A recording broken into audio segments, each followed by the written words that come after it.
Good morning everyone. Today we are going to discuss accounting equation problem. Before going to the problem, once we are recall accounting equation. What is accounting equation? A asset is equal to liability plus capital. In this problem they are given asset, liability and capitals. First we are bifurcations of capital, asset, liability. In this preparation of accounting equations on the following basis of informations. ಏನೇನು informations ಕೊಟ್ಟಿದ್ದಾರೆ ಅಂತ ನೋಡೋಣ. First one, Harsha started business in the cash rupees 2 lakh. ಅವರು ನಮಗೆ cash ಕೊಟ್ಟಿದ್ದಾರೆ ಎಷ್ಟು 2 lakh. Next, B purchase goods from Ramu for cash rupees 40,000. ನಮಗೆ ಏನು ಕೊಟ್ಟಿದ್ದಾರೆ goods purchase ಮಾಡಿ ಕೊಟ್ಟಿದ್ದಾರೆ. It means stock. It is a asset. Sold goods to Banu costing 10,000 for 12,000. They are telling 10,000 of what rupees goods na 12,000 ಗೆ sale ಮಾಡಿದ್ದಾರೆ ಅಂತ ಹೇಳಿದ್ದಾರೆ. It means ಇದರಲ್ಲಿ ನಮಗೆ ಪ್ರಾಫಿಟ್ ಬರುತ್ತೆ. ಫಾರ್ ಎಕ್ಸಾಂಪಲ್ ನಮಗೆ ಮೊಬೈಲ್ ಫೋನ್ 10,000 ಗೆ ಸಿಗುತ್ತೆ ಎಲ್ಲಿ ಆನ್ಲೈನ್ ಅಲ್ಲಿ. ಅದೇ ಶಾಪ್ ಅಲ್ಲಿ ನಮಗೆ 12,000 ಗೆ ಸಿಗುತ್ತೆ. 12,000 ಏನು ಶಾಪ್ ಅವರಿಗೆ ಪ್ರಾಫಿಟ್. ಅದೇ ಇದು ಕೂಡ ಸೇಲ್ ಮಾಡಿದ್ದಾರೆ ಬಾಗಿಗೆ ಗೂಡ್ಸ್ ನ ಎಷ್ಟು 10,000 ವರ್ತ್ ನ 12,000 ಗೆ ಸೇಲ್ ಮಾಡಿದ್ರೆ. So 2,000 was profit. Account next one D. Bought furniture on credit rupees 7,000. Furniture na purchase ಮಾಡಿದ್ರೆ on credit. It means loan.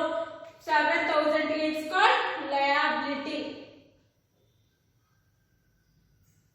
Format ಹಾಕೋಣ. ಫಸ್ಟ್ serial number ಎಷ್ಟಿದೆ ಒಟ್ಟು A B C D. Next narration.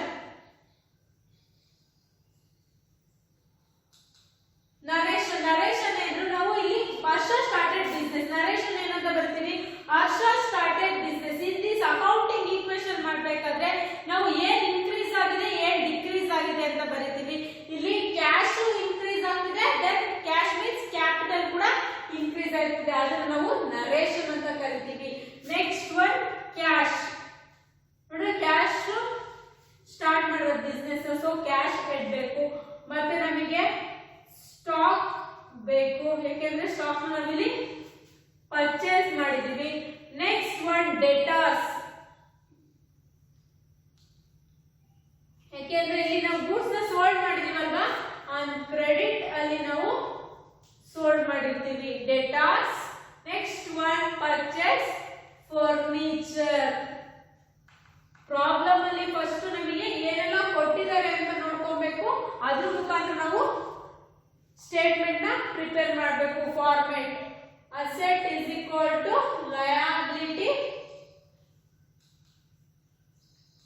Plus capital. ಇವೆಲ್ಲ asset item ಅಲ್ವಾ, asset items ಕೊಟ್ಟಿದ್ದಾರೆ. ನಾವು liability plus capital ಒಂದೊಂದಾಗಿ solve ಮಾಡ್ತಾ ಹೋಗೋಣ. ಫಸ್ಟ್ ಒನ್ ನಮಗೆ ಏನ್ ಕೊಟ್ಟಿದ್ರೆ first Harsha started business. Serial number ನಲ್ಲಿ A Harsha started business. Harsha business ನ ಸ್ಟಾರ್ಟ್ ಮಾಡ್ತಾರೆ ಏನು ಕ್ಯಾಶ್ ಅಲ್ಲಿ. ಇಲ್ಲಿ ನಮಗೆ ಕ್ಯಾಶ್ ಜಾಸ್ತಿ ಆಗುತ್ತೆ ಮತ್ತೆ ಕ್ಯಾಪಿಟಲ್ ಕೂಡ ಜಾಸ್ತಿ ಆಗುತ್ತೆ. ಯಾಕೆಂದ್ರೆ cash invested started business. Capital meaning ಏನು? Capital that invested by owners or proprietor for the purpose of business. Business activities ಗೋಸ್ಕರ ಇನ್ವೆಸ್ಟ್ ಮಾಡೋದು ಯಾರು? ಓನರ್ಸ್. ಇಲ್ಲಿ ಹರ್ಷ ಓನರ್. ಏನೇನು ಇನ್ಕ್ರೀಸ್ ಆಗ್ತಿದೆ ಇಲ್ಲಿ? ಕ್ಯಾಶ್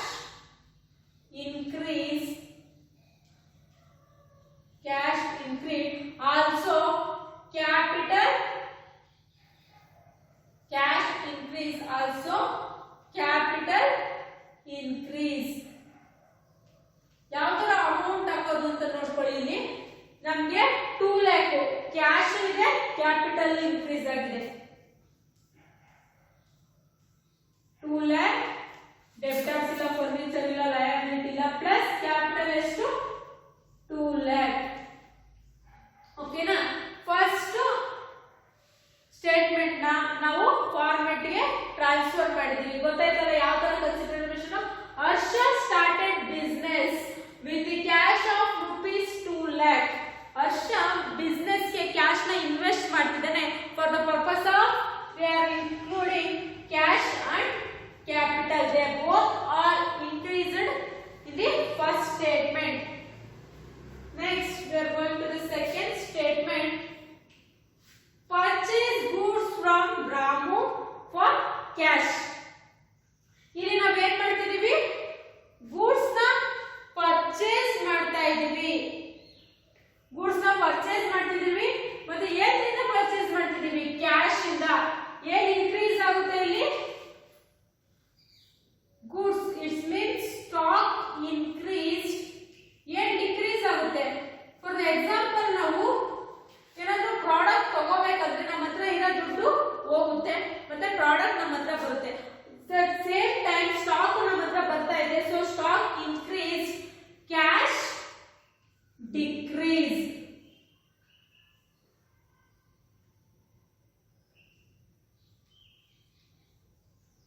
ಕ್ಯಾಶ್ ಡಿಕ್ರೀಸ್ ಕ್ಯಾಶ್ ಏನಾಗುತ್ತೆ 2 lakh ಇದ್ದಿದ್ದು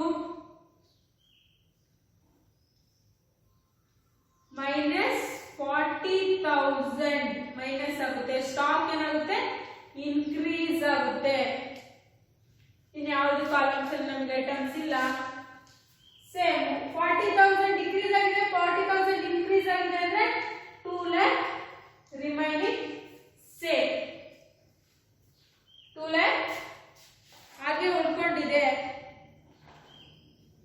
ನೆಕ್ಸ್ಟ್ ಥರ್ಡ್ ಸ್ಟೇಟ್ಮೆಂಟ್ ಇದೆ sold goods to Banu costing 10,000 for 12,000 on credit sales ನಾವಿಲ್ಲಿ ಮಾಡ್ತಾ ಇದ್ದೀವಿ ಫಾರ್ ಎಕ್ಸಾಂಪಲ್ ಆ ಟೈಮಲ್ಲಿ ನಮಗೆ ಡೆಬಿಟ್ ಆಗುತ್ತೆ ಆಕ್ಟಿವಿಟಿನಲ್ಲಿ ಸಿ ಏನು ಇನ್ಕ್ರೀಸ್ ಆಗುತ್ತೆ ನಮ್ಮ ಹತ್ರ ಕ್ಯಾಶ್ ಇನ್ಕ್ರೀಸ್ ಆಗುತ್ತೆ ಅದೇ ತರ ಗೂಡ್ಸ್ ಡಿಕ್ರೀಸ್ ಆಗುತ್ತೆ ಜೊತೆಗೆ ನಮಗೆ ಪ್ರಾಫಿಟ್ ಕೂಡ ಬಂದಿದೆ ಸಾರಿ ನೋಡಿ ಯಾವ ತರ ಆಗ್ತಿದೆ ಅಂದ್ರೆ ಏನ್ ಇನ್ಕ್ರೀಸ್ ಆಗಿದೆ ನಮ್ಮ ಹತ್ರ ಇಲ್ಲಿ ಕ್ಯಾಶ್ ಇನ್ಕ್ರೀಸ್ ಆಗಿದೆ ಕ್ಯಾಶ್ ಇನ್ಕ್ರೀಸ್ಡ್ ನೆಕ್ಸ್ಟ್ ಏನ್ ಡಿಕ್ರೀಸ್ ಆಗಿದೆ ಸ್ಟಾಕ್ ನಾವು ಸೇಲ್ ಮಾಡ್ತಾ ಇರೋದು stock decrease then capital increase ಯಾಕೆಂದ್ರೆ ಬಂದಿರೋಂತ ಪ್ರಾಫಿಟ್ ನ ನಾವೇನ್ ಮಾಡ್ತೀವಿ ಕ್ಯಾಪಿಟಲ್ ಗೆ ಆಡ್ ಮಾಡ್ತೀವಿ ಫಾರ್ ಎಕ್ಸಾಂಪಲ್ ನಮ್ಮ ಹತ್ರ ಕ್ಯಾಶ್ ಎಷ್ಟಿದೆ ಇವಾಗ 1,60,000 ಕ್ಯಾಶ್ ಇದೆ ಅದಕ್ಕೆ ನಾವೇನ್ ಮಾಡ್ತೀವಿ 12,000 ನ ಆಡ್ ಮಾಡ್ತೀವಿ ಯಾಕೆಂದ್ರೆ ನಾವು ರಿಸೀವ್ ಮಾಡಿದಂತ ಕ್ಯಾಶ್ 12,000 ಸ್ಟಾಕ್ ಎಷ್ಟಿದೆ ನಮ್ಮ ಹತ್ರ 40,000 ವರ್ತ್ ಕ್ಯಾಶ್ ಸ್ಟಾಕ್ ಇದೆ ಅದರಲ್ಲಿ 10,000 ವರ್ತ್ ಮಾತ್ರ ನಾವು ಸೇಲ್ ಮಾಡಿದ್ವಿ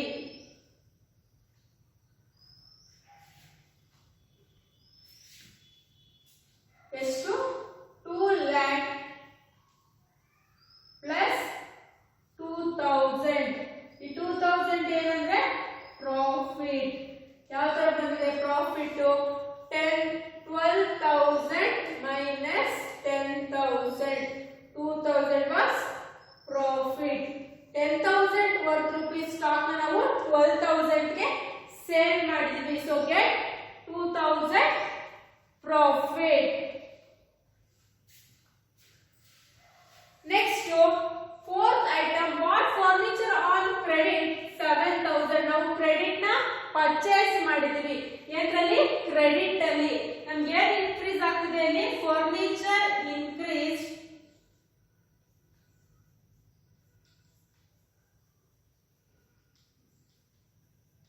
ಫರ್ನಿಚರ್ ಇನ್ಕ್ರೀಸ್ ಏನು ಡಿಕ್ರೀಸ್ ಆಗ್ತಿದೆ ಕ್ರೆಡಿಟ್ ಆಗಿದೆ ಅಲ್ವಾ ಸೊ ನಮಗೆ ಡೆಬಿಟ್ ಕೂಡ ಇನ್ಕ್ರೀಸ್ ಆಗ್ತಿದೆ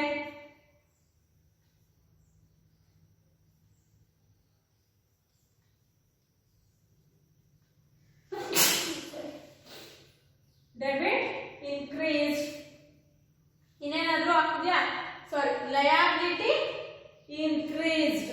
ನಮಗಿಲ್ಲಿ ಲಯಾಬಿಲಿಟಿ ಕೂಡ ಇನ್ಕ್ರೀಸ್ ಆಗ್ತಿದೆ. Furniture increase,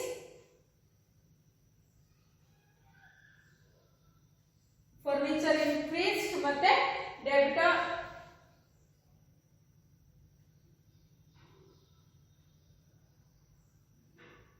sorry in this problem we are confused in this level. We are sold in credit, so we are not sold in cash. ನಾವು ಡೆಬಿಟ್ ಹಾಕೋಬೇಕು. ಎಷ್ಟನ್ನ 12,000. ಅದೇ ತರ ನಾವು ಕ್ಯಾಶ್ ಅಲ್ಲಿ ಏನಾದ್ರು ಸೋಲ್ಡ್ ಮಾಡಿದ್ರೆ ಅದನ್ನ ನಾವು ಕ್ಯಾಶ್ ಗೆ ಹಾಕೊಬೇಕು. Debit increase. ಇಲ್ಲಿ ನಾವು ಕ್ರೆಡಿಟ್ ಮಾಡಿರೋದ್ರಿಂದ ಇಲ್ಲಿ ಡೆಬಿಟ್ ಇನ್ಕ್ರೀಸ್ ಆಗಲ್ಲ. ಯಾಕೆಂದ್ರೆ ನಾವು ಸೋಲ್ಡ್ ಮಾಡಿದ್ದು ಇವಾಗ ಪರ್ಚೇಸ್ ಮಾಡ್ತಾ ಇದೀವಿ. ಪರ್ಚೇಸ್ ಇನ್ಕ್ರೀಸ್ ಆದಾಗ ಇಟ್ ಮೀನ್ಸ್ ನಾವು ಲೋನ್ ಅಂತ ಕನ್ಸಿಡರ್ ಮಾಡ್ತೀವಿ. Liability increase. First same as it is 1,60,000, 30,000, 12,000. data furniture ಎಷ್ಟು ನಾವು ಪರ್ಚೇಸ್ ಮಾಡೋದು 7,000. liability ಎಷ್ಟು 7,000 plus 2,02,000. ನೋಡಿ ನಾವೆಲ್ಲ ಐಟಮ್ಸ್ ಬೈಫರ್ಕೇಶನ್ ಮಾಡಿದೀವಿ. ನಮಗೀಗ ಆನ್ಸರ್ ಬೇಕು. ಆನ್ಸರ್ ಯಾವ ತರ ನಾವು ಕ್ಲಾರಿಫೈ ಮಾಡ್ಕೊತೀವಿ ಅಂದ್ರೆ ಫಸ್ಟ್ ಥಿಂಗ್ ನಾವು ಕ್ಯಾಶ್ ನ ಟೋಟಲ್ ಮಾಡ್ಕೊಂತೀವಿ, ಸ್ಟಾಕ್ ಟೋಟಲ್ ಮಾಡ್ಕೊಂತೀವಿ, ಡೆಟಾರ್ಸ್ ಟೋಟಲ್ ಮಾಡ್ಕೊಂತೀವಿ ಮತ್ತೆ ಫರ್ನಿಚರ್ ಟೋಟಲ್ ಮಾಡ್ಕೊಂತೀವಿ. Asset is equal to liability plus capital. Asset ನಮಗೆ ಲಯಾಬಿಲಿಟಿ ಪ್ಲಸ್ ಕ್ಯಾಪಿಟಲ್ ಎಷ್ಟು ಬರುತ್ತೋ ಅಸೆಟ್ ಅಂದ್ರೂ ಕೂಡ ಅಷ್ಟೇ ಬರಬೇಕು. ಫಾರ್ ಎಕ್ಸಾಂಪಲ್ ನೋಡಿ, ಇವಾಗ total 1,60,000 plus 30,000, it has 90,000, 1,90,000 plus debtors plus ಎಷ್ಟು debtors ಎಷ್ಟು 12,000. 1,60,000, 1,90,000, 2,02,000 plus 7,000. ನೋಡಿ 2,02,000 plus 7,000 ಎಷ್ಟು ಬರುತ್ತೆ 2,09,000. ಈ ಅಸೆಟ್ ನ ಟೋಟಲ್ ಮಾಡಿದ್ರೆ ಎಷ್ಟು ಬರುತ್ತೆ 2,09,000. ನಾವು ಲಯಬಿಲಿಟಿ ಪ್ಲಸ್ ಕ್ಯಾಪಿಟಲ್ ಮಾಡಿದ್ರು 2,90,000 ಬರ್ತಾ ಇದೆ. ಅಸೆಟ್ ನ ಆಡ್ ಮಾಡಿದ್ರು ನಮಗೆ 2,09,000 ಬರ್ತಾ ಇದೆ. In this case this problem is correct. ನಮಗೆ ಎರಡು ಕಡೆಯಿಂದ ಅಸೆಟ್ ಎಷ್ಟು ಬರ್ತಾ ಇದೆಯೋ ಲಯಬಿಲಿಟಿ ಪ್ಲಸ್ ಕ್ಯಾಪಿಟಲ್ ಮಾಡಿದ್ರು ಅಷ್ಟೇ ಅಮೌಂಟ್ ಬರಬೇಕು. ಅವಾಗ ನಮಗೆ ಪ್ರಾಬ್ಲಮ್ ಸರಿ ಆಗಿದೆ ಅಂತ ಅರ್ಥ. ಐ ಥಿಂಕ್ ನೀವು ಅರ್ಥ ಆಗಿದೆ ಅನ್ಕೊಂತೀವಿ. ಎಲ್ಲ ಅಸೆಟ್ ಐಟಮ್ಸ್. ಕ್ಯಾಶ್ ಅಂದ್ರೆ ಅಸೆಟ್, ಸ್ಟಾಕ್ ಅಂದ್ರೂ ಅಸೆಟ್, ಡೆಟಾರ್ ಅಂದ್ರೂ ಅಸೆಟ್, ಫರ್ನಿಚರ್ ಅಂದ್ರೂ